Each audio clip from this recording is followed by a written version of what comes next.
Sí, buenas tardes. Vamos a iniciar con el cierre de lo que es el curso de filosofía. Vamos a tratar de dar un repaso general y vamos a compactar toda la información. Espero que de alguna forma hayan trabajado lo que mencionamos, que eran los mapas, los organizadores gráficos, que de esta forma estamos trabajando. Aquí les traje una presentación donde se reduce. Cada tema me gustaría que lo trabajaran así. Algunas personas me lo están mandando al correo y son varios. Y sí es interesante cómo lo están trabajando. Pero esta sería lo más práctico que vamos a trabajar. Si ustedes ven, se resume para un examen, para un tema específico, con solo concepto. Y así es como lo vamos a trabajar. Nosotros trabajamos filosofía antigua, que tiene que ver con presocráticos y con clásicos, y entonces vamos a hacer la presentación de cada uno de ellos. Ajá. Si ustedes notan, van a revisar el mapa, pero yo me voy a ir punto por punto. Ahí espero que me digan si lo están checando, si lo están viendo. Está definido desde lo que es la parte cosmológica, lo que es la praxis, lo que es el arjé, lo que buscan cada uno de estos filósofos presocráticos, y pongo a 3, que son Tales, Anaximandro, Heráclito. Pero ustedes tienen en la presentación antepasada, tienen a todos los presocráticos que hemos trabajado, ¿vale? Cada uno de ellos con su búsqueda del origen de todas las cosas y que está determinado con el pensamiento de observación, de análisis y de definición en este sentido. Aquí los pongo cosmológico, antropológico, ontológico, y cómo los van determinando en este sentido cada uno de ellos. Segunda parte tiene que ver con Platón, Aristóteles y Sócrates. Y en este sentido ya se va determinando cómo se da. El idealista, el realista. ¿Ok? Defino la segunda parte que tiene que ver con la filosofía de la Edad Media, en la cual se maneja la situación determinada de los 3 grandes filósofos clásicos. De ahí filosofía de edad moderna y después filosofía contemporánea, moderna, y terminamos con contemporánea. Pero vámonos con el... Déjenme cambiarla.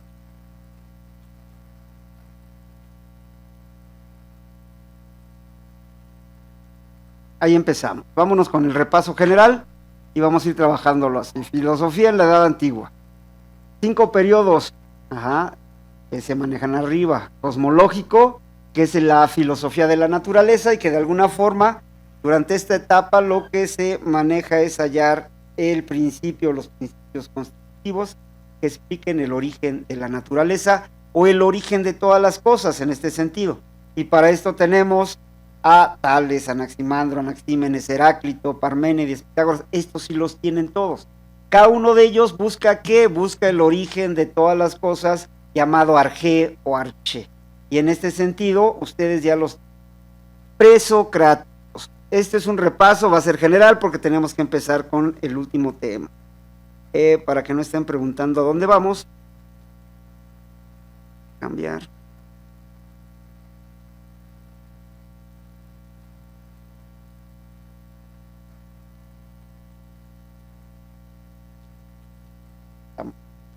Estamos haciéndolo aquí manual. Nos vamos al otro periodo, el periodo antropológico, filosofía del ser humano, como ustedes saben, el análisis del ser humano como tal, y en este sentido ya empieza a manejar y a reflexionar ya no sobre lo que observa, sino en sí mismo. Aquí aparece desde esta época, la época clásica, Sócrates, la reflexión propiamente del ser humano, y se inicia con este pensador. ¿Le sigo puchando? ¿Pero a dónde le apunto? Así.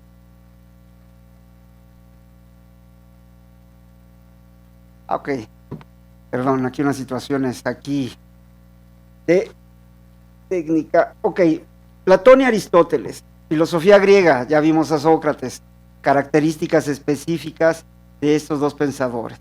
En este sentido, Grecia se encuentra en plena madurez, nos dice aquí, época de guerra, empiezan a haber otras tendencias. Si regresamos a la explicación de que la filosofía es la búsqueda de entender el contexto en el que te encuentras, aquí se ve claramente con estos dos pensadores.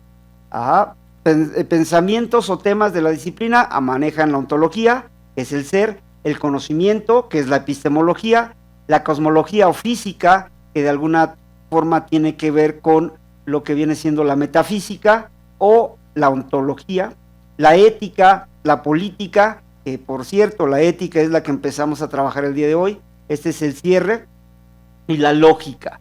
En este sentido, es con Aristóteles, padre de la lógica, el que inicia la búsqueda de tratar de comprender lo que es o lo que no. Así de fácil. Además, buscan ya dos sistemas. Se acuerdan que ya con Platón era dualista y que ya maneja esta idea de los dos mundos.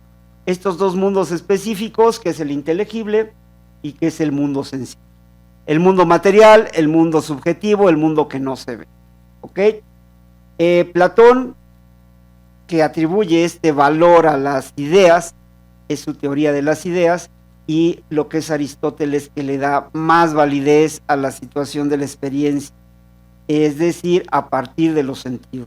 Y si recuerdan, cuando pasemos a lo que ve siendo la época moderna, esta es la lucha que se da y la discusión que se viene manejando en términos filosóficos, lo que viene siendo el empirismo y el racionalismo. Entonces, estos filósofos ya los deben tener claros, bien específicos. Les digo, lo tenemos que trabajar con este tipo de organizadores gráficos para que puedan de alguna forma sintetizar toda la información. Siguiente, por favor.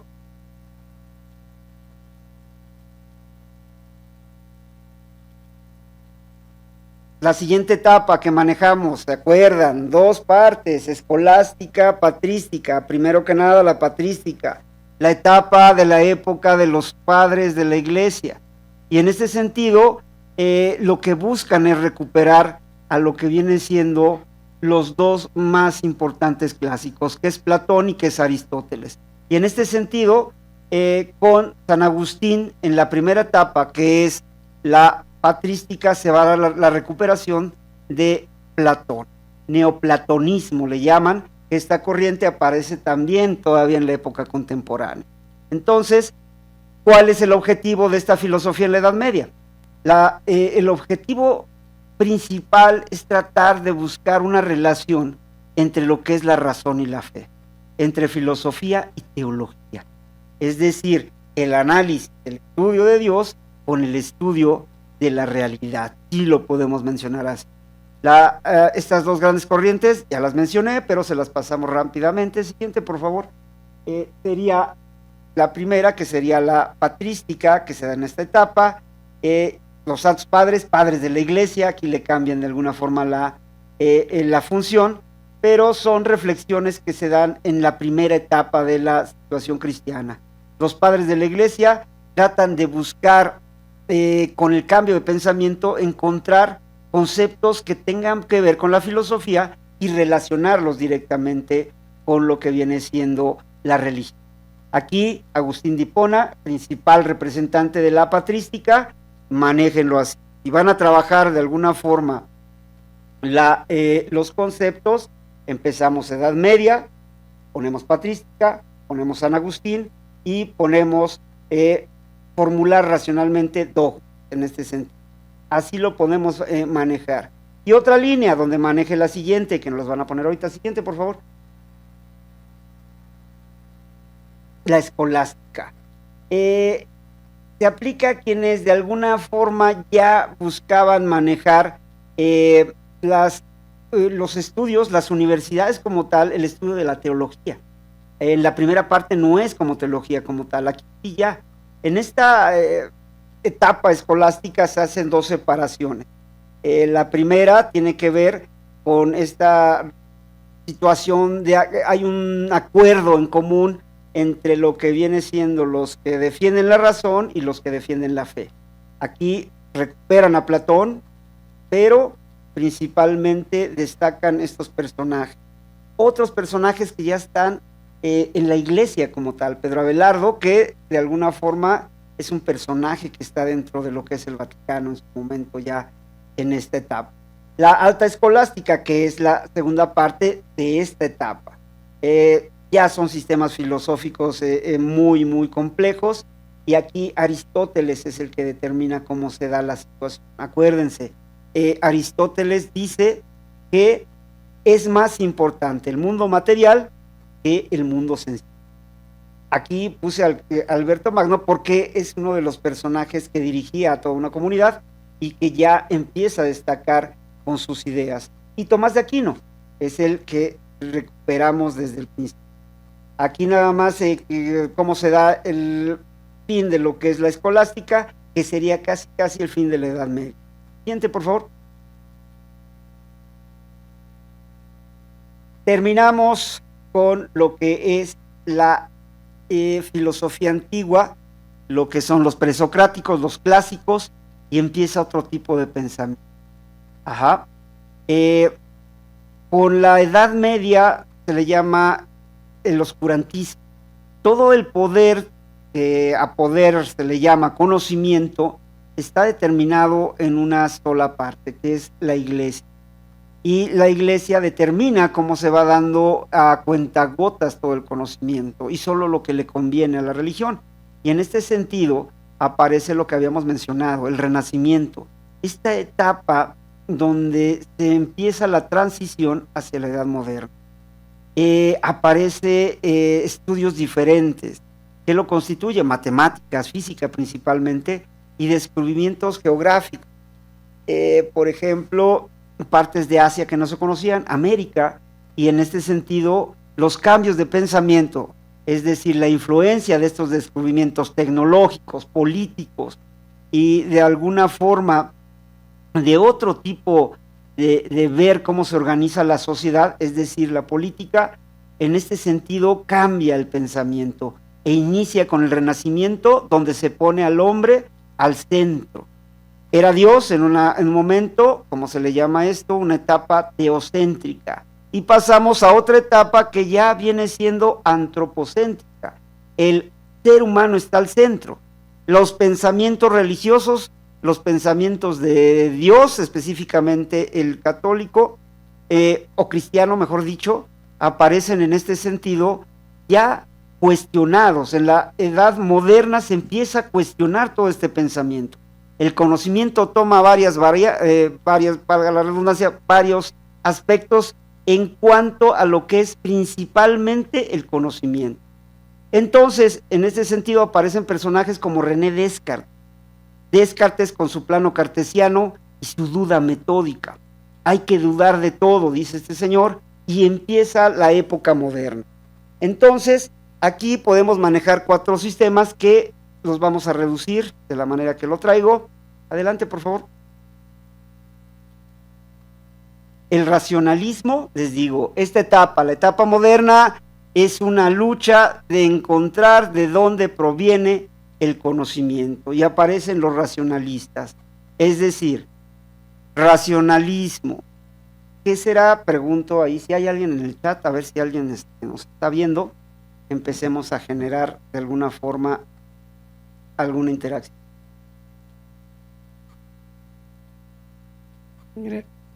Gracias, profesor.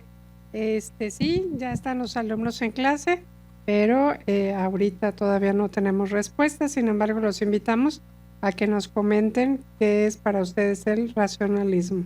Racionalismo y empirismo, vamos a manejarlo así. Okay. Y vamos de alguna forma a tratar de esto. El viernes pasado, para los que no estuvieron en la otra plataforma, ya se dio un repaso general. Y en este sentido lo que ahorita estoy tratando de hacer es volver a compactarlo aún más de lo que lo hicimos el viernes para que lo chequen en este sentido. También les voy a mandar esta presentación para que la tengan.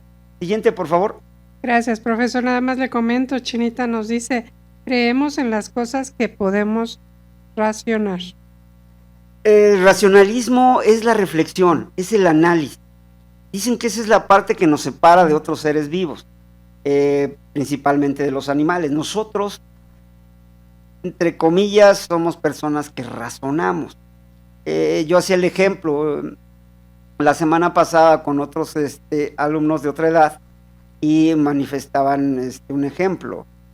Un perro en brama se puede matar por sus sentidos, es decir, por partes que no puede razonar de alguna forma. Pero le hacía yo el comentario, pero pues yo también veo que en alguna avenida se andan agarrando a golpes y se andan matando por situaciones que no son tan expresas, la brama, pues. Y en este sentido hay que ver de qué forma se maneja esta situación del racionalismo o de la razón en sí, la reflexión. Estamos en una etapa donde el humanismo empieza a generar cambios diferentes, pero que de alguna forma sí tendríamos que analizarlos. Aquí para nuestro caso, pues vamos por el examen. Entonces nada más comprender que el racionalismo y el empirismo tienen de alguna forma ciertas características para adquisición del conocimiento. Es decir, uno a partir de la razón, es decir, los racionalistas dicen que nosotros nacemos con ideas innatas, ya naces con ideas específicas, pero dicen los empiristas, no, de alguna forma tienes que ir, a partir de la experiencia tienes que ir conociendo lo que pasa a tu alrededor. Y estas son las 12 partes que se discuten en lo que es la modernidad en términos filosóficos, cómo adquieres el conocimiento. Y de ahí tenemos a pensadores que de alguna forma nos llevan a cada una de las líneas. Hobbes, Locke, vimos a Descartes mismo, que son pensadores que llevan esta lucha. Siguiente parte sería lo que es la etapa moderna. Antes, en lo que es el cambio, en la mitad de lo que es la época de la modernidad, está la parte de Kant con su crítica. Él dice que es una etapa madura, estamos hablando ya del inicio de la modernidad, como tal en términos filosóficos. La otra parte es como el Renacimiento y es una parte que se queda ahí, en esa discusión. Pero acá, lo que estamos viendo ya con Kant es una idea diferente. Dice que la humanidad está madura, que puede pensar por sí sola. Es decir, aquí un concepto que se recupera mucho y después por los existencialistas va a ser esta idea de la libertad. ¿Sí? Somos libres para hacer cosas diferentes. Gracias, profesor. Le comento rápidamente las respuestas que han estado llegando de los alumnos. Isela Díaz, pensar las cosas que hacemos. Connie Enríquez, racionalismo es el conocimiento real con fundamentos. Chinita, lo que entra por los sentidos es lo empírico. Ani Martínez, el racionalismo, uso de la razón, y el empirismo desde la experiencia. Lili Camacho, racionalismo, analizar y reflexionar. Maf Delgadillo, dentro del empirismo puede incluirse los pensamientos que creamos a través de la familia y costumbres. ¿O lo tengo muy perdido? Chinita, experiencia empírico, reflexión racionalista. Y Marielena Cerqueda, reflexión, racionalismo. Sí, ya lo tienen, le digo, es un repaso, ya está ahí, es bien sencillo.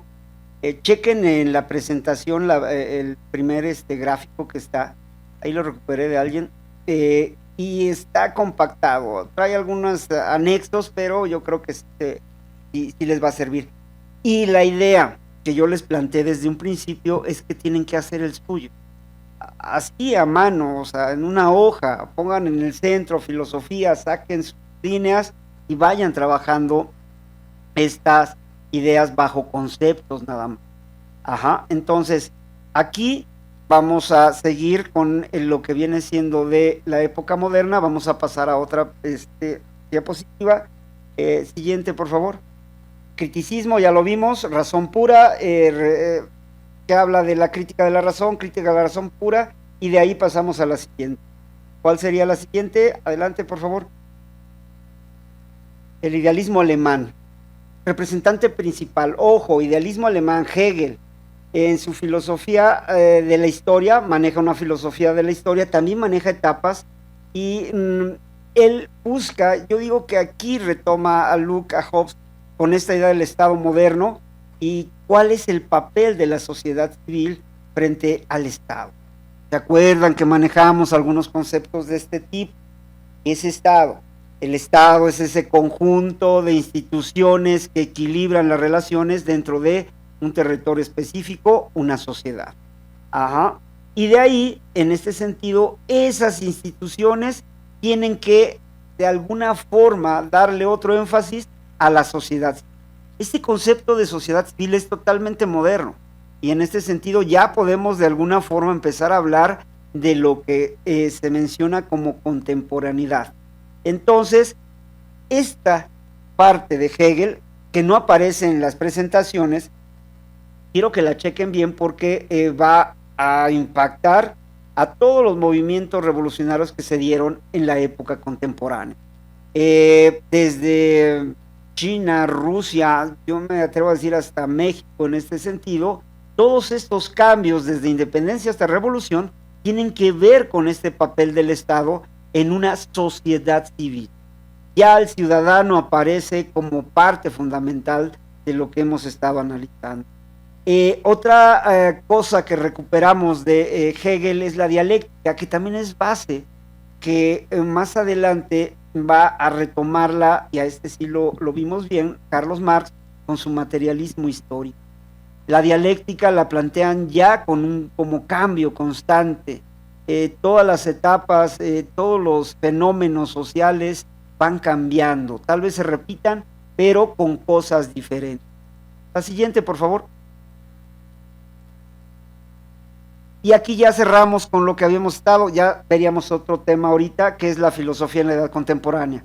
Aquí, ¿qué es lo que recuperamos? Si se recuerdan, ya es una forma de ver la interpretación del mundo con acción. Es decir, ya es un movimiento como tal. Vamos a transformar la sociedad, no nada más queda en el pensamiento, queda también en el cambio. Yo veo mi realidad mala, la tenemos que cambiar. La veo buena, tenemos que hacerla más buena. Y en este sentido, manejamos primero que nada a Augusto Comte con el positivismo.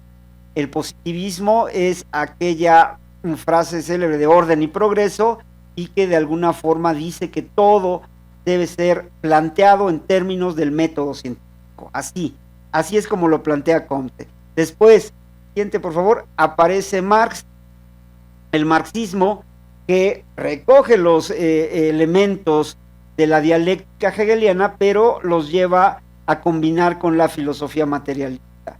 Entonces, aquí busca de alguna forma manejar el cambio directo, no a la idea de Hegel, sino en un sentido más práctico.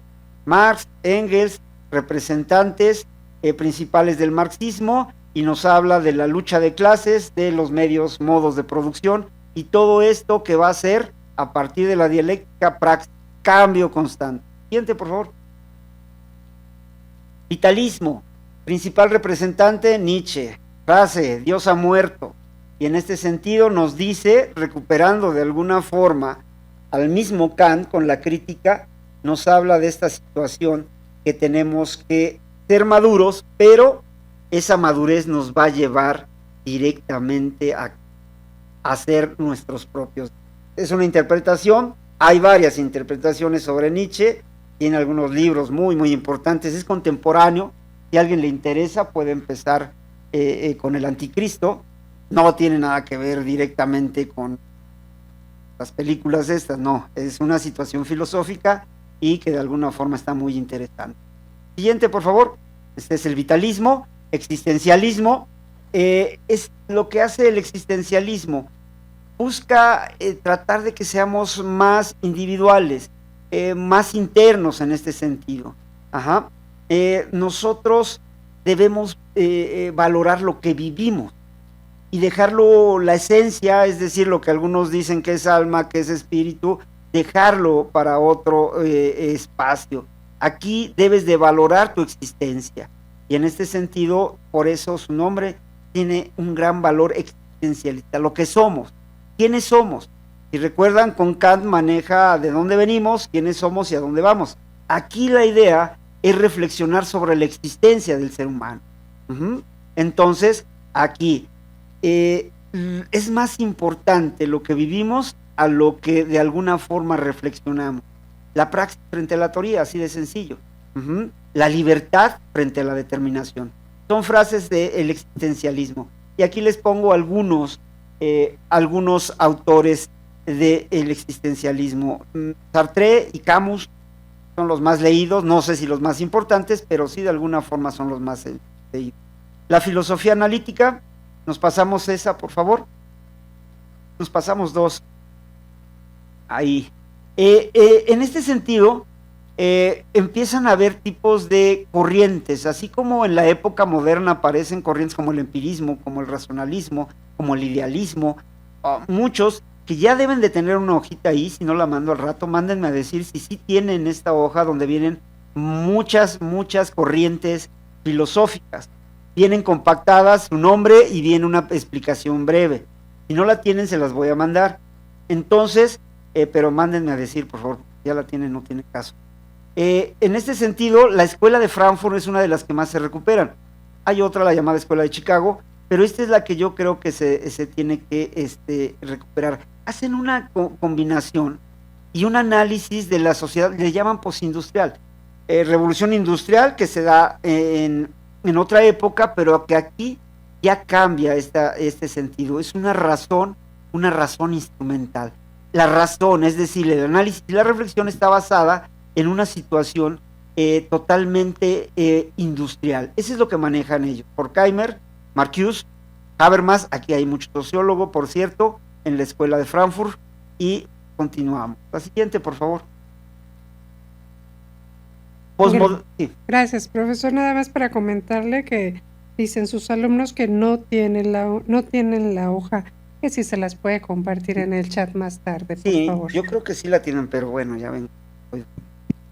Entonces, seguimos con esta etapa que es el posmodernismo, que es parte fundamental de lo que viene siendo la época contemporánea.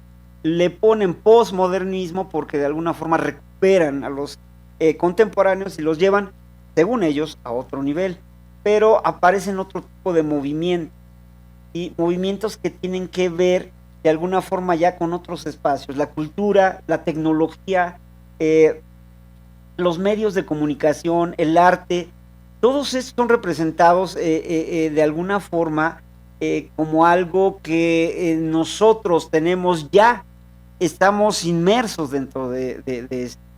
La tecnología es parte fundamental para todos. Antes la pregunta era ¿quién tiene celular? Ahora es ¿quién no tiene celular? Y se acuerdan que les decíamos cómo de alguna forma con Marx la tecnología nos ha llevado a niveles de enajenación, nos alejan de nuestra realidad. Yo en la prepa de jóvenes veo esto, o sea, ya un joven puede llegar al nivel de hasta de hacerse daño si no trae un celular en la mano, y ya hemos tenido casos en este sentido. En una casa, no por hablar mal, pero mi esposa sin celular, o sea, me hago a un lado porque es problemático esta situación. Entonces, el posmodernismo en este sentido lo que busca es ampliar ya con las herramientas. Si ustedes se dan cuenta, la mayoría de filósofos que hemos analizado no tienen todos estos conceptos, todas estas situaciones que son parte de la globalización, hablando de mundialización y globalización, dos conceptos que pueden tener muchas coincidencias, pero vean ahí, hay cosas que en su momento ni Marx, ni Nietzsche, ni ninguno de los de la modernidad pudo tener para poder analizar. Algunas de sus teorías dicen estos señores que se caen. ¿Por qué? Porque realmente no hay alguna referencia. Entonces son cosas nuevas que ellos buscan de alguna forma manejar. ¿Sí? Siguiente, por favor. El que sigue, vamos, volada para acabar temprano. El 2. Y aunque lo dejen ahí. Esto es lo que viene siendo la recuperación de la primera parte. Ajá. Entonces, en esta primera parte, lo que estamos viendo es cómo se da la idea de lo que viene siendo la filosofía. Ese es el cierre. Y aquí ya el acabar con lo que es filosofía, con una parte fundamental que es la filosofía en México. Si nosotros de alguna forma la filosofía en México la trabajamos en comparación con lo que pasa en Occidente, Aquí les pongo solo algunas referencias. Recupero algunos autores y de alguna forma vamos a ir viendo cómo se repiten. Lo manejo con la filosofía prehispánica, como la filosofía prehispánica la puedo comparar con la mitología en Occidente. Aquí también hay dioses, hay representaciones o deidades que son las que determinan el origen de todas las cosas, ¿sí? Dios de esto, Dios de aquello, mitología griega, mitología romana, y se da lo que viene siendo la colonia. La colonia como tal nos maneja una etapa oscurantista en este sentido, donde el poder lo refiere principalmente la nobleza y lo que viene siendo la iglesia, aquí ya la católica específicamente. Después el México independiente, donde empieza a surgir un nuevo pensamiento, una nueva forma de ver las cosas. Es decir, ya no son los dioses, ya no es el rey, ahora somos nosotros. ¿Quiénes somos nosotros? Los mexicanos. 1921-22 aparece ya el concepto como república y empezamos a manejar lo que viene siendo, les digo, recupero algunas, pero yo creo que nos van a preguntar sobre lo que viene siendo la modernidad y posmodernidad en México. Pero aparece, pongo aquí lo que es el porfiriato, porque en el porfiriato se puede recuperar algo del orden y progreso. Dicen que es el presidente más malo de México y de su historia, pero Juárez hizo lo mismo, es el mismo, del mismo lugar, la misma situación, la misma lucha, pero el malo es Porfirio Díaz. ¿Por qué? Sería cuestión de que lo analicemos y en ciencias sociales lo vamos a analizar. Y les decía, modernidad y posmodernidad. Y aquí, siguiente, por favor.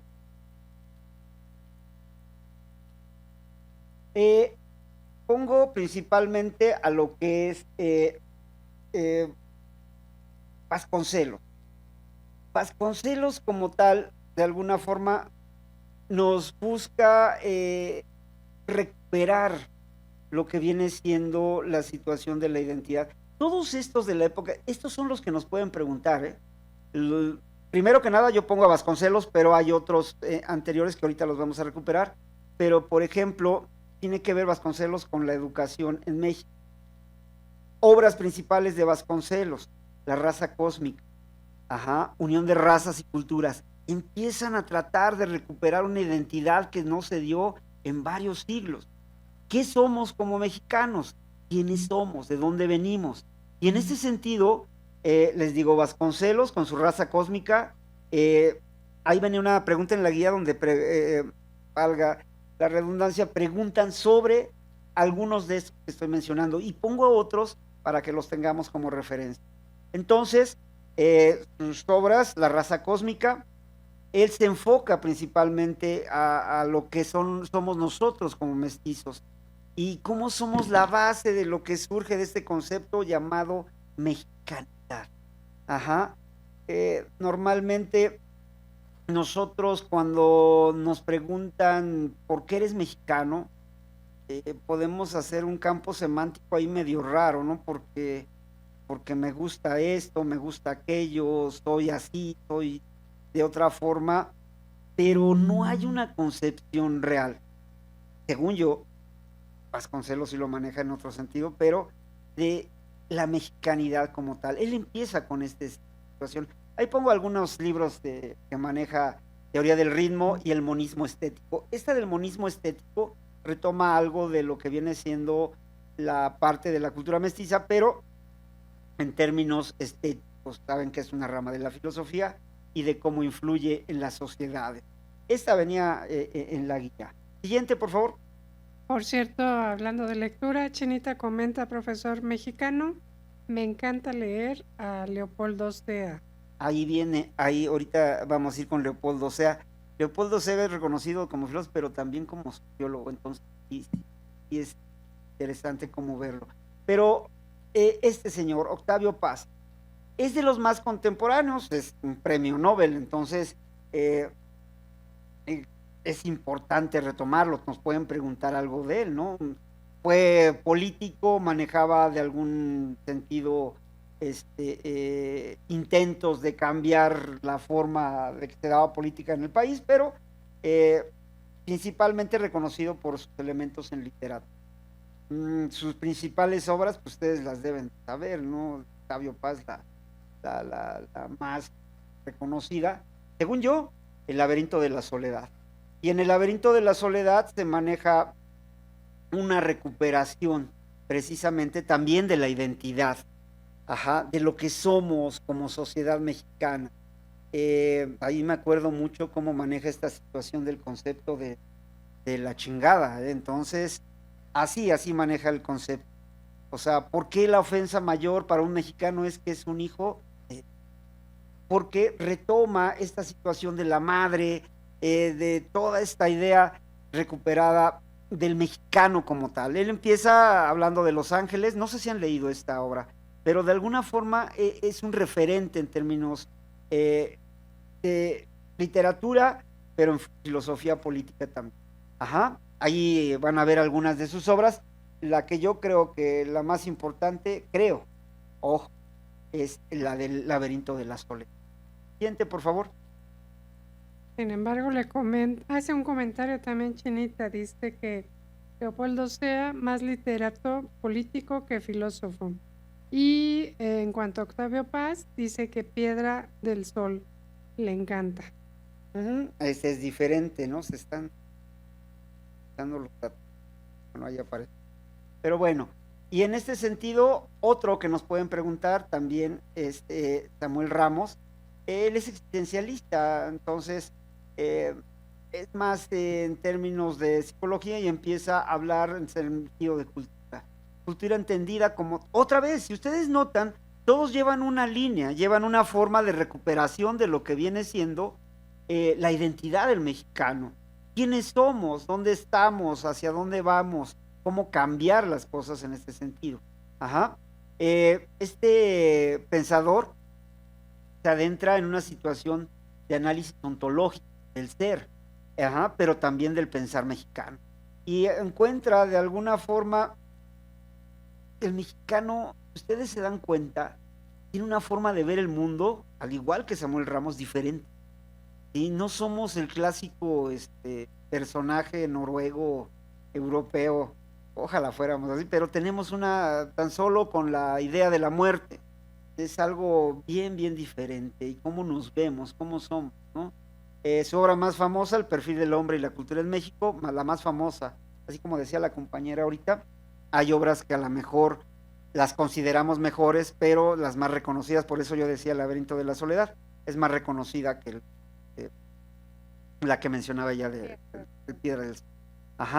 Entonces, busca temas como lo auténtico, alienación, es decir, cómo nos vamos alineando en un sistema industrial bastante interesante, y algo que de alguna forma tendríamos que analizar más en estos momentos, la relación entre el individuo y la sociedad. Hay cosas que pasan en este país, en tu colonia, en tu misma casa, y que ya en este proceso de individualización que vivimos, ya dejamos de lado el contexto. Entonces, es interesante si leyéramos algo de Samuel Ramos. Ahorita no. Les vuelvo a decir, la compañera dice que lea, hay otro compañero que lee bastante, pero yo les recomiendo que ahorita no se pongan a leer como tal todas las obras. Vamos a enfocarnos a la línea directa de lo que es el cambio. La siguiente, por favor.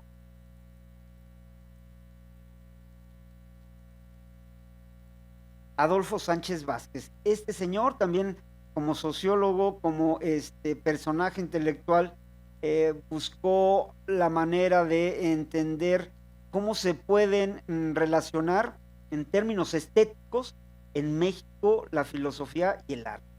Y entonces lo que va a encontrar una comprensión estética en la cultura, en los hábitos. Yo me atrevo a decir que también busca de alguna forma esta corriente que se da del muralismo en México, cómo puede de alguna forma manejarlo en este sentido. Trabaja en educación, trabaja ética, y lo llevan de alguna forma a fomentar una pedagogía crítica, algo como lo que maneja Kant en su momento, pero aquí en México, y es de estos personajes que dicen que la patria se debe de analizar. Sí, adelante, por favor. Profesor, después de esta diapositiva, ¿podemos tomar 2 minutos? Sí, Gracias. nada más seguiría a Leopoldo Sea, que es el que nos decía la compañera, creo, ¿no? Que Así es. menciona, eh, él, Leopoldo Sea, escribe ya parte de lo que viene siendo, vive todos los movimientos que se dan en América Latina, entonces busca la comprensión de todo este proceso que se da. Eh, una crítica hacia lo que nos dejó la colonia, eh, que luego en estas épocas lo exageraron, ¿no? O sea, hasta que digamos perdones, pero cómo se van dando la recuperación y la valoración, como dice, de todas nuestras raíces culturales y filosóficas que son autóctonas como tal, o sea, las que vienen de la etapa antigua en este sentido. Porque ahorita igual ya nos saltamos esta parte, pero yo recupero a Sor Juana Inés de la Cruz, eh, porque es de los personajes que de alguna forma hacen un análisis que sería una analogía con la Edad Media. Ajá. Y con SEA, él trata de recuperar esta situación de la independencia intelectual. Si ustedes saben, desde que México se reconoce como positivista con Porfirio Díaz, nos llega todo de rebote, desde la tecnología hasta la filosofía y la sociología y todo lo que termina en IA. Todas estas situaciones nos llegan de rebote. Es decir, no hay una creación real en nuestro país en términos filosóficos, en términos científicos. Entonces dice que tenemos que ser independientes en este sentido. Ajá. Y que lo podríamos hacer a partir de la recuperación de lo que viene siendo la situación filosófica. Estábamos con la filosofía en México y cómo de alguna forma impacto, ¿no? Esto ya lo habíamos manejado. Vamos, Octavio Paz, Samuel Ramos, Adolfo Sánchez, Leopoldo Sea, y les decía, la 10ª musa. De alguna forma, si ustedes logran entender y ya comprendemos qué es la filosofía, en nuestro muy sentido, muy práctico, manejamos qué es la interpretación de nuestra realidad, de nuestro contexto. Eso sería filosofía, a partir del conocimiento que estamos obteniendo.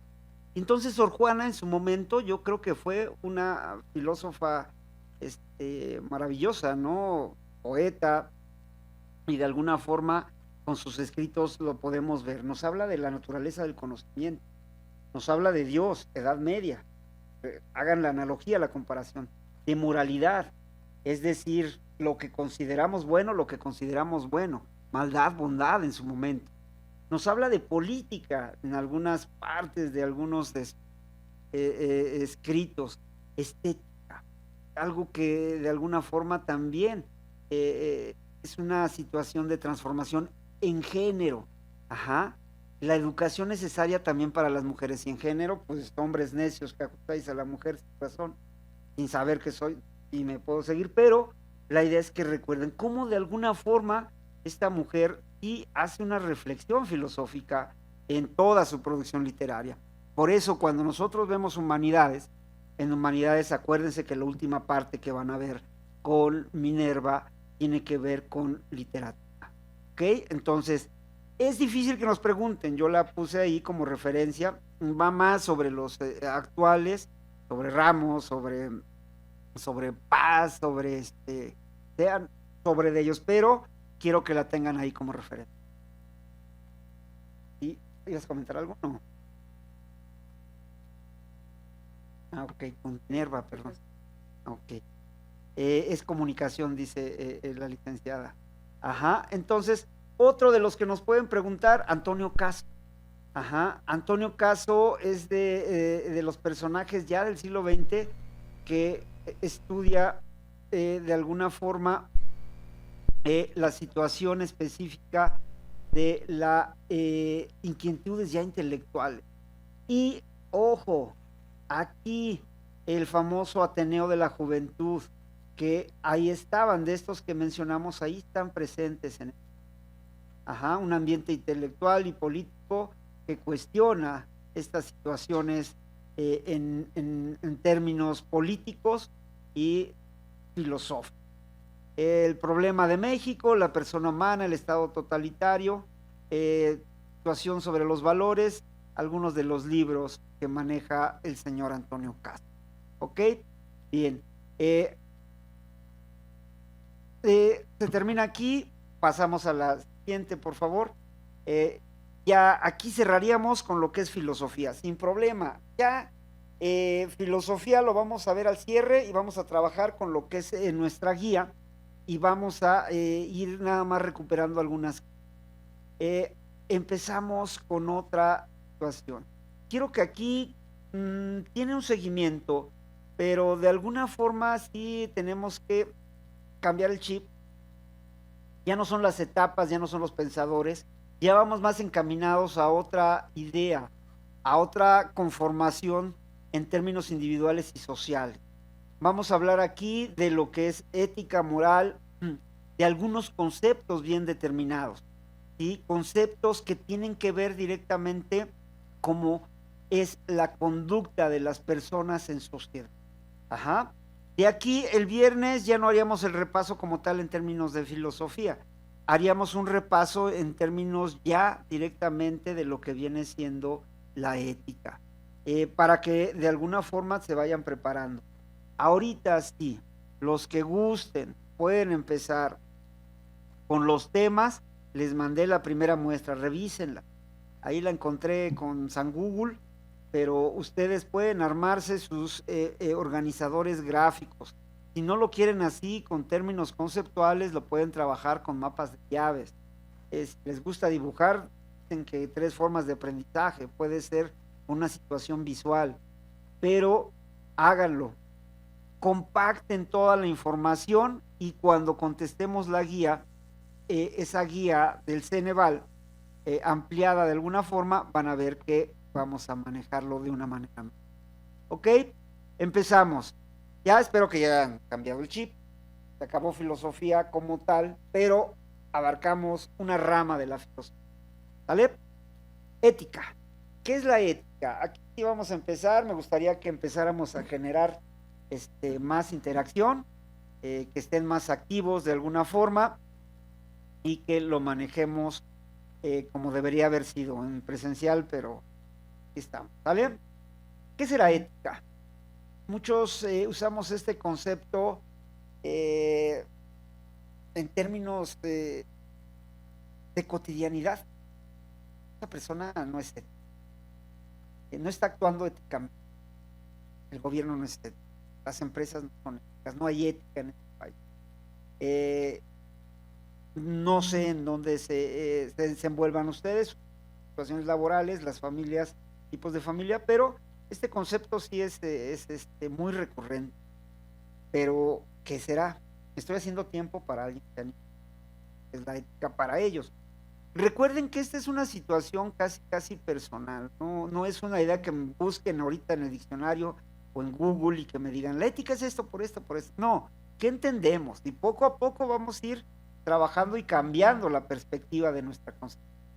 ¿Okay? Sí, profesor. Anita dice que ética es el límite entre lo bueno y lo malo. Límite. Si me voy más práctico, ética es una rama de la filosofía que estudia el amor.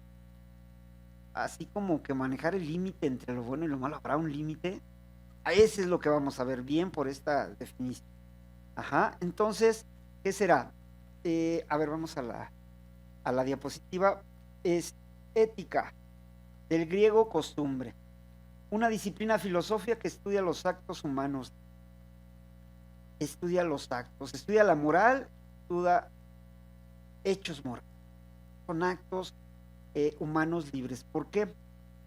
La moral, también este concepto lo han trabajado y lo viven. No sé si a alguien le hayan dicho que es un inmoral alguna vez en su vida y ni sabemos por qué, pero es un inmoral. Ajá. Los hechos morales son esta situación que tiene que ver con la libertad. Son actos que tienen que ver con lo bueno y con lo malo, tienen que ver con la maldad y la bondad.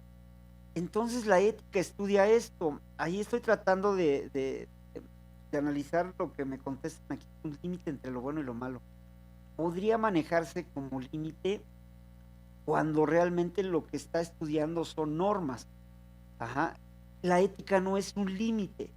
La ética es de alguna forma un parteaguas, es una presencia. Por ejemplo, aquí en la imagen dice una cruz y una palomita. Ajá, fácil, correcto. En la moral le cambiaríamos los nombrecitos y le pondríamos bueno y malo. ¿Mm? Pero acá es, si ustedes checan, fácil y correcto. Tiene una diferencia enorme en este sentido. Estos hechos morales son estudiados por la ética. Muchos autores manejan que es lo mismo. Tiene muchos parecidos y la línea así de alguna forma nos lleva a la misma conclusión. Yo quiero que hagan la separación porque nos pueden preguntar de manera diferente y nos pueden preguntar también como ética, como moral, como si fuera lo. Ajá. Entonces nos dice, como hechos morales, por ejemplo, la virtud y el deber. Ajá. Y es para muchos el arte de la vida buena. La ética es el arte de la vida buena. Aquí se regresa al análisis de los griegos, ajá, y la felicidad. Y se enfoca al estudio del bien como valor. Entonces volvemos a estos conceptos. Lo que quiero que tengan bien claro, ética, rama de la filosofía que estudia la moral, en donde la moral se forma de dos conceptos, bueno y malo. Ajá, maldad, bondad. Y separamos, la ética analiza y cuando hablamos de la práctica ética hablaríamos de lo correcto y de lo incorrecto. Y en este sentido, aquí está una definición como tal. No se traten de quebrar la cabeza ahorita, va a ir poco a poco. ¿Qué es la moral? La ética estudia la moral. La moral son creencias, costumbres, valores de una persona o grupo social. Yo le cambiaría. La moral orienta a las acciones buenas y malas, es decir, nuestras acciones buenas y malas, nuestras, ajá, y nos dan normas de conducta que me van a favorecer a mí y a las. Eso es la moral. La moral son normas. Por eso la pregunta cambiaría. ¿Conoces qué es la moral? No, la pregunta sería, ¿tienes moral? Mucha gente se ofende cuando le dices que no tiene moral. O le preguntas, ¿tienes moral? ¿Lo dudas? Te contestan así. No, la moral son normas que tenemos.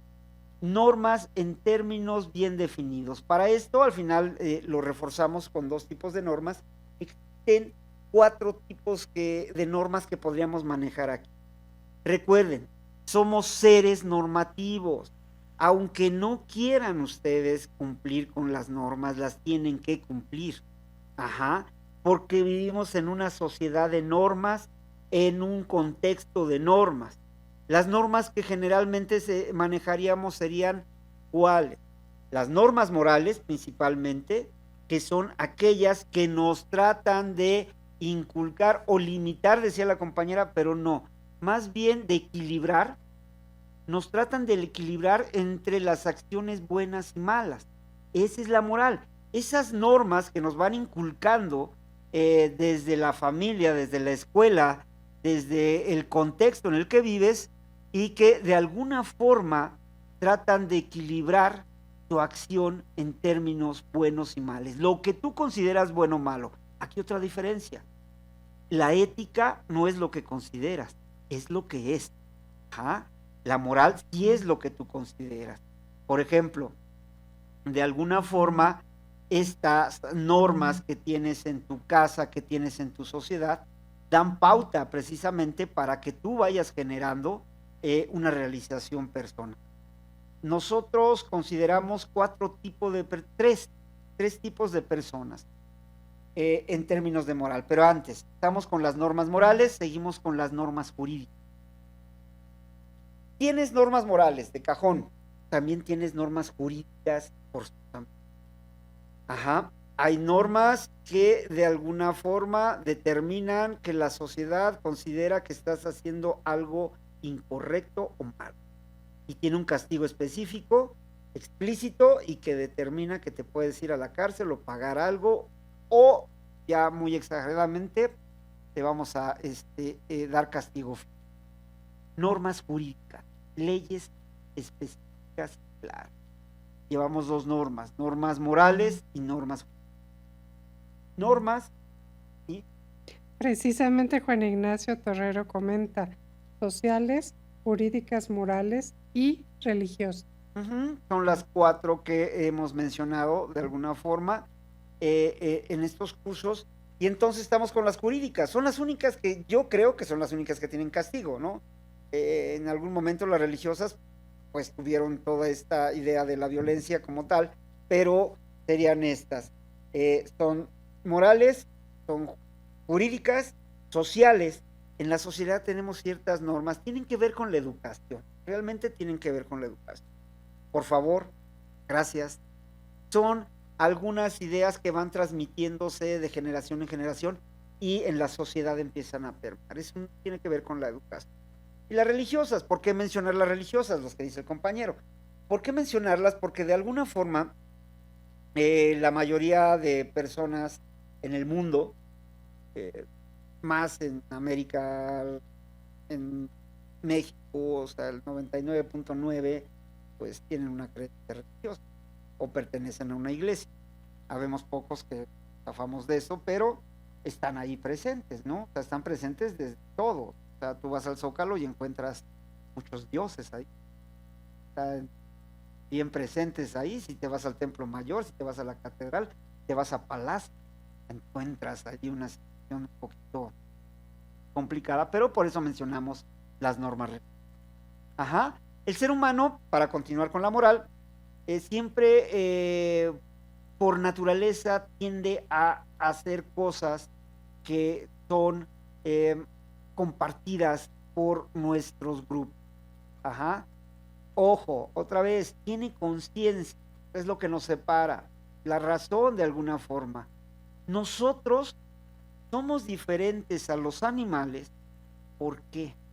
Porque de alguna forma son personas que podemos diferenciar, tenemos la capacidad de elegir. Siempre vamos a tener esa capacidad de, como dice, al final de cuentas, nosotros podemos elegir lo que es bueno. Esa es la diferencia. Y ahí parte este clásico, ¿no? Que se te aparece en el hombro el diablito y el angelito y que te dice, vente para acá, o no, vente para acá. Entonces, desde ahí partimos en este sentido, ¿no? Somos morales en este sentido. Sí, dice Chinita, pienso en el contexto actual, lo bueno es tener dinero, lo bueno es avanzar socialmente. Por tanto, las canciones tumbadas, al ser turbadas, son aceptadas aunque hablen mal del narco y de cosas no correctas. Tumbadas, creo. Pero sí tiene razón la compañera, pero lo que está haciendo es una situación totalmente moral. ¿Por qué? Para que vayan viendo la diferencia. Es una percepción individual, una percepción de ella. Por eso la moral, o sea, les decía, esa es una diferencia con la ética. La moral se puede empezar a generar desde una persona o desde una sociedad. La sociedad puede tener cierta moral, la persona puede tener cierta moral, pero tú vas creando tus propias normas, ¿no? En mi casa no se oye esa música. En mi casa, pues, la verdad, no, a mí no me gusta y no me gusta que la oigan mis hijas, ¿ah? Mi esposa, que aunque ustedes no lo crean, si me hacen caso. Ajá. No sé si en otro lado las escuchen o no, pero esas son normas morales. Las manejamos de alguna forma en este sentido. Lo que consideramos bueno, a diferencia de una norma jurídica, no es lo que yo crea, ¿sí? O una hasta ética, ¿no? No puede haber de alguna forma, si no estoy haciendo lo correcto, hay un beneficio o no hay un beneficio. En una norma jurídica no está a interpretación, tienes que cumplirlas de alguna forma. Y aquí las morales se manejan diferente. Castigo solo las jurídicas. Entonces, 4 normas, las sociales, educación. Las religiosas, esta creencia que se combina con lo moral. Por eso es importante, casi todas las religiones tendrían que manejar la moral, es decir, debería servir para cosas buenas, ¿no? O que consideramos buenas en sociedad. Hay religiones que matar es necesario, ¿no? Para defender o para determinar nuestra ideología religiosa. Ajá, pero hay otras que sí te manejan que debes de hacer las cosas buenas.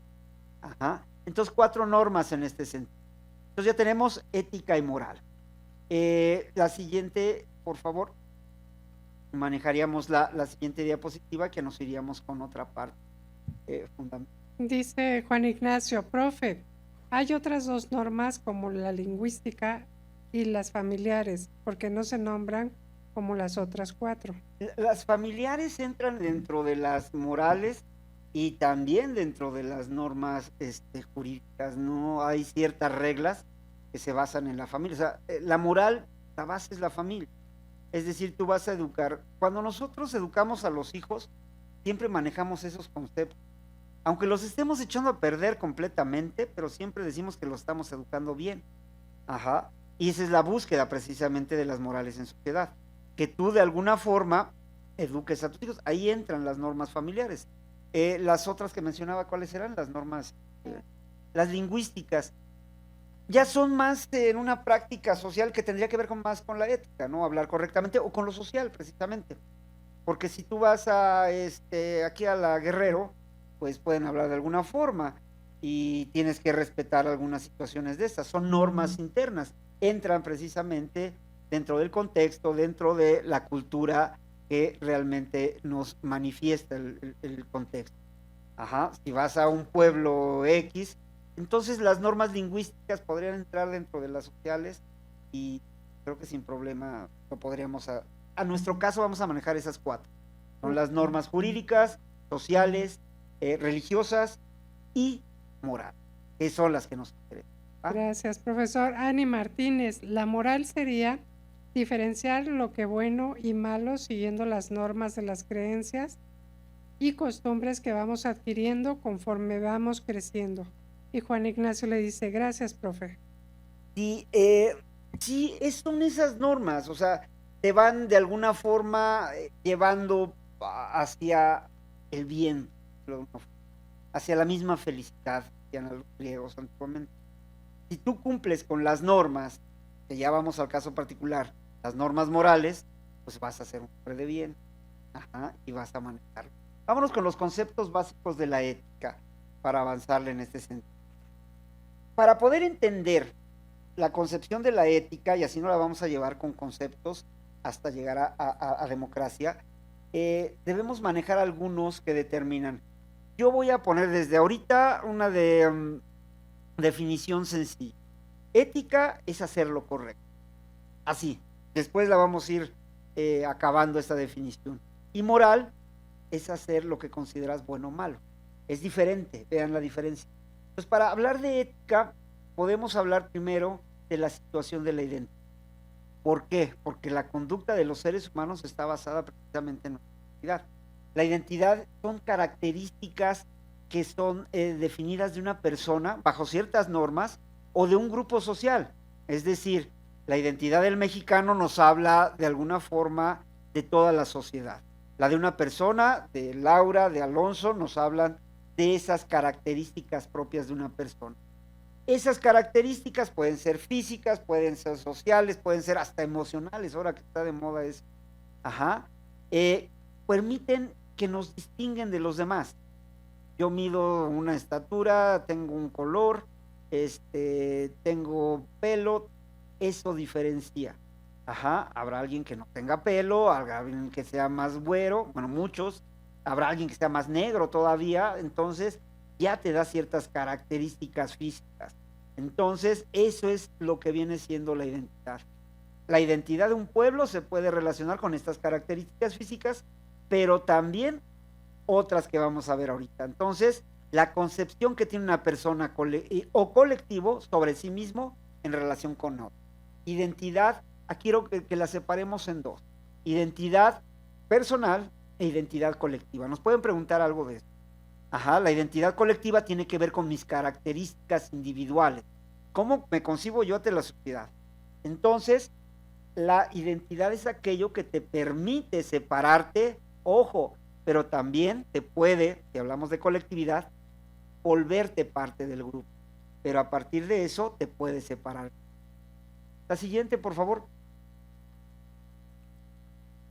Primero, identidad personal. Son propias de una persona y les digo, esto es bien importante, la concepción que tienes tú de ti, ojo, en el resto de las personas. Se maneja mucho con los adolescentes. Los adolescentes tienen muchos problemas desde los 12 hasta los, bueno, ya si nos vamos a la sociedad actual hasta los 80, pero no, los jóvenes como tal, los adolescentes de 12 a 18 años, tienen un gran problema en este sentido de la identidad, porque no logran definirse como únicos, buscan de alguna forma parecerse a otros, ser como otros, y empiezan los conflictos, pero la identidad personal nos permite de alguna forma ser personas únicas en este sentido. Nos ofrece esas características para ser diferentes a los. Y a la vez, cuando hablamos de la colectividad, ser parte porque compartimos algunas cosas. Aquí pongo como referencia tipos de identidades personales o individuales que pueden ser desde las características administrativas. Ustedes tienen una identidad, tienen una credencial de lector, tienen un acta de nacimiento y ahí se van. El mismo nombre de parte de perdón, aquí ando cuestionando a la gente. Y en este sentido, ustedes vean cómo de alguna forma nos da esa parte para seguir las normas, para seguir nuestra ética, y esa es la idea en este sentido. Aquí les pongo fotos, huellas, todo lo que nos permite identificarnos como tal. Siguiente, por favor. La identidad colectiva. Aquí, sencillo, es la diferencia de la identidad individual. Es este sentido que tenemos de pertenecer a un grupo, a una determinada comunidad. Y ahí entran muchas referencias desde lo que vienen siendo una iglesia, un club de baile, una preferencia musical, todo esto determina, pero también si pertenecemos a una comunidad específica. Aquí entraría, por ejemplo, lo que mencionaba el compañero, la situación lingüística. A los mexicanos, ya de una situación colectiva, nos pueden identificar en España por la forma de hablar, Costa Rica por la forma de hablar, en los estados, en cualquier parte donde haya situación lingüística, la forma de hablar del mexicano es diferente. Y eso que hablamos español, como muchísimos, desde los españoles hasta los argentinos, hasta los puertorriqueños, pero nuestro español es diferente. Entonces es una característica que te determina como una identidad colectiva. Toda esta situación. Y aquí entra el concepto de lo que viene siendo la cultura. Como de alguna forma es como los integrantes del grupo responden quiénes somos, pero en plural. Y en este sentido ya entran otro tipo de variaciones. Aquí la primera, cómo nos percibimos, identidad individual, cómo nos relacionamos con los demás, es decir, de qué forma estamos en contacto con los demás. Identidad particular individual, cómo nos percibimos ante los demás, y la otra es cómo nos relacionamos y a la vez cómo nos van a percibir los demás. Esa es la diferencia. Siguiente, por favor. Gracias, profesor. Ani Martínez pregunta, ¿la moral en la religión sería como los 10 mandamientos que serían las normas? En la religión católica sería, ¿no? Yo decía que hay otras, por ejemplo, el Corán o el mismo judaísmo maneja otro tipo de situaciones que no van encaminadas a estas. Recuerden, yo no soy católico, pues, bueno, no, yo soy ateo, gracias a Dios, pero la idea es que aparece en el Nuevo Testamento y los 10 mandamientos nos manejan atrás. Y hay otras que, por ejemplo, dicen debes de matar para complacer a tu Dios.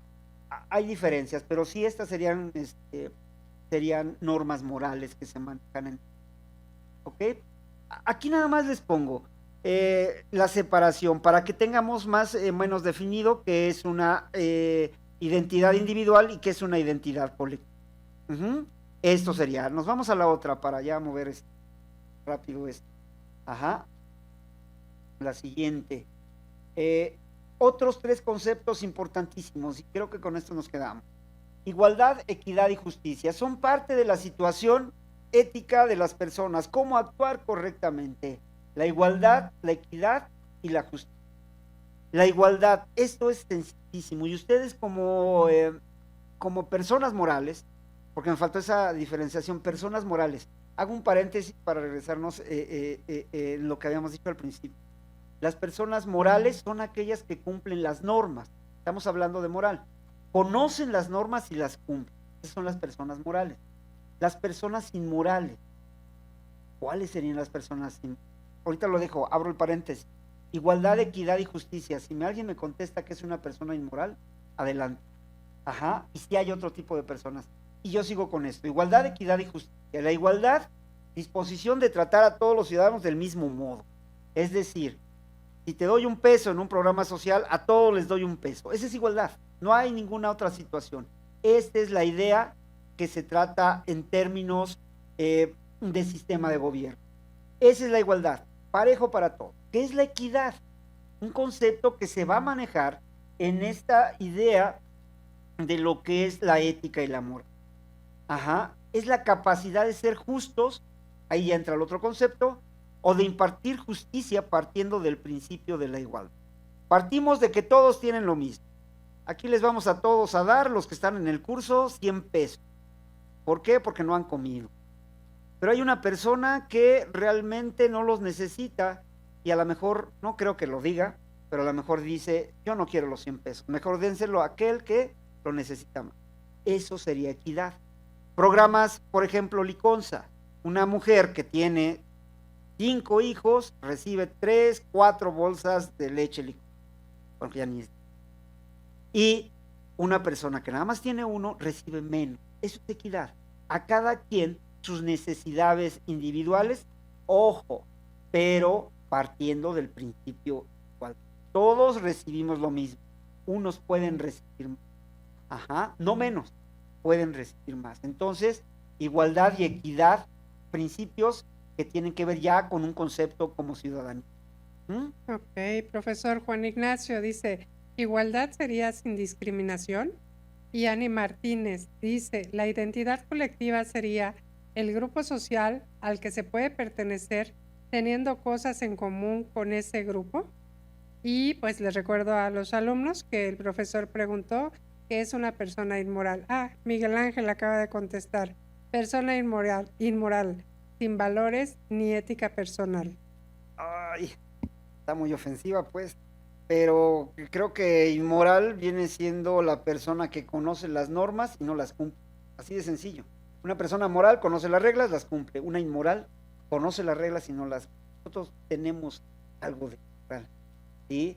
Si llegas, tienes una norma de llegar a las 8, yo quiero entrar a las 10, pero mi norma dice a las 7, pues entonces, si no la cumplo, soy inmoral. Así como con el extremo. Pero en la sociedad hacemos cosas. ¿Sí? Hacemos cosas inmorales y se nos van volviendo cotidianas, que esa es la discusión que vamos a hacer más adelante.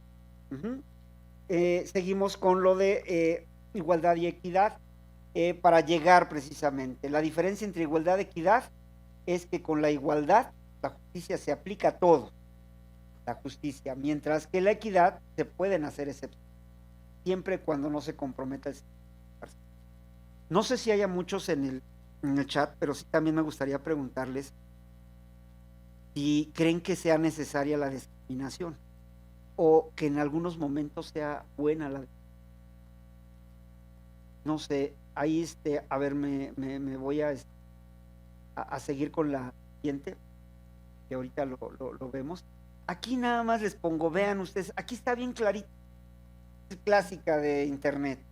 Ajá, eso es la igualdad. Todos se benefician del mismo apoyo, el trato es igual. A todos les dieron, ahí al chaparrito, a la muchacha y al otro, les dieron un cajón para poder disfrutar, bueno, bolso, bueno, ni modo. Y esa es igualdad. Y la equidad, esta es la diferencia. Todos obtienen el apoyo, ajá, y aquí lo que les preguntaba, ya si algunos contestaron, hay discriminación. Vas a discriminar a uno y no le vas a dar el apoyo, porque no lo necesita. En este sentido, vean cómo se produce la equidad. Aquí, los tres, y justicia, que sería la definición, los tres pueden disfrutar de lo que se está ofreciendo, pero lo que se hace en una sociedad, se rompen las causas de la inequidad que causa una barrera. Está muy, muy en términos democráticos, pero bueno, así lo manejamos. Esta es la situación. Igualdad, equidad y justicia. Siguiente, por favor. Le comento, profesor. Verónica Chavira dice, es una persona que no sigue los preceptos establecidos por la sociedad. Eduardo Contreras nos dice, es parte de nuestra actualidad la desigualdad por ambición. César Alexander nos dice, profesor, ¿qué es la doble moral? Y Miguel Ángel nos dice, no se escuchó el requerimiento del profesor. ¿Qué es lo que les preguntaba, profesor? La parte si había discriminación positiva, ya ahorita ya la contesté, pero si había buena discriminación, ¿no? Como tal manejaban. Okay, dicen que no hay discriminación positiva. Por ejemplo, la viven diario, en el metro, o sea, hay lugares para discapacitados, esa es una discriminación positiva, que nadie la cumple, por cierto, pero en el estacionamiento hay discriminación positiva, hay lugares exclusivos que salen ahí algunos enfermos de su cerebro y ocupan los lugares porque es una discriminación positiva, ¿sí? Ese es lo que yo trataba de ver en este sentido, ¿ok? Entonces, algo que me comenta, que comentaba el último compañero sobre el doble moral. César Alexander. No es, el concepto se va actualizando, no puedes tener dos morales, o estás de un lado o estás del otro, pero doble moral sería más que nada la situación de un doble discurso, ¿sí? De alguna forma tienes un discurso donde eres bueno, pero no lo cumples. Vean a los políticos, por ejemplo, ¿sí? Ahí podríamos hablar de una doble moral. No se maneja así, claro, ¿no? O sea, sería una situación ética, ¿no? De alguna forma sí es una referencia diferente en esta parte. Ok, siguiente, por favor.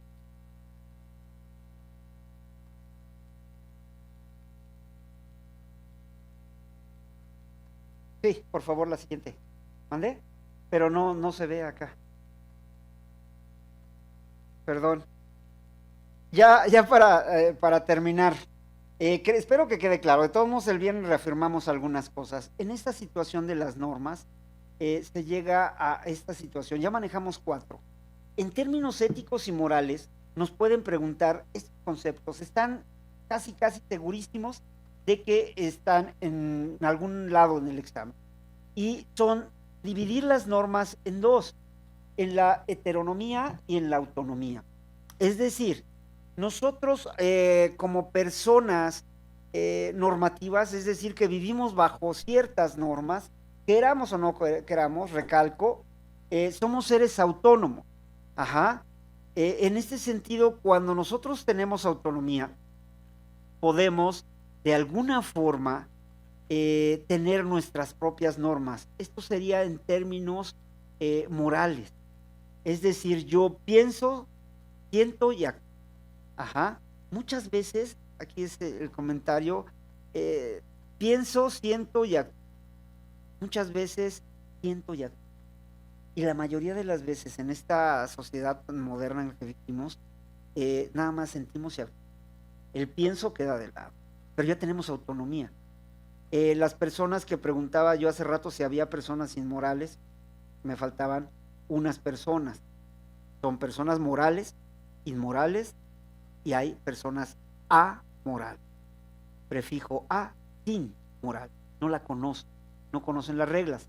Y en este caso hay personas, como los niños, de alguna edad, ahí sí no entremos en discusión porque hay niños de 8 que ya te pueden manejar la maldad en todo su esplendor, pero en este sentido son personas que no conocen las normas y no pueden ser juzgados en términos morales. En México también en términos legales, es decir, las normas jurídicas tampoco se les aplica como tal. Yo digo que ya ahorita va a estar haciendo un error, pero esa es la autonomía. La autonomía de alguna forma es aquella capacidad que tenemos para definir cómo actuamos en términos personales. Y la heteronomía son normas externas, son normas como decíamos las jurídicas. Yo ni participé en algunas, ni sé, ni me convienen. Yo me meto al confinado. Entonces son normas externas que de alguna forma no podemos o no queremos ahí la inmoralidad, cumplir. Hay gente que realmente no las aplica, pero esas son las normas. Normas autónomas, mis normas. Normas heterónomas, normas externas. Así lo dejo para que sea sencillo. Ajá, no hay ningún problema en esta forma. Ajá. Creo que aquí termina la presentación. Entonces, hasta aquí nos quedamos con estos 3 conceptos. Seguiríamos con libertad, pero el viernes lo reforzamos. Entonces, por mi parte sería todo. Muchas gracias. Profesor, antes de que se vaya, le pregunta María Elena Cerqueda, equidad, ser justo y sincero para dar y recibir algo. Justo no, porque la equidad te lleva a la justicia, entonces, y sincero tampoco. Yo he visto señoras que llegan en un BMW a recoger una despensa de 120 pesos. No, la equidad es a cada quien su necesidad. Es decir, habrá gente que realmente lo necesita, pero en esta sociedad, les digo, como estamos viviendo ya, la equidad, o sea, para que la cumplas, a ver, te lo pongo así claro, o sea, te van a dar 5,000 pesos de apoyo, en el sindicato les va a dar 5,000 a cada uno por, no sé, por lo que ustedes quieran, pero la idea es que lo rechazarías porque no los necesitas, y te la dejo porque, te digo ya el pensamiento, aquí la diferencia moral, o sea, lo rechazarías, aunque no los necesites, o lo pasarías a otra persona que creas que los necesite más. Ya es muy complicado en este sentido. Por eso lo de sinceridad como no me cuadra ahí. Pero bueno. Gracias. Muchas gracias, profesor.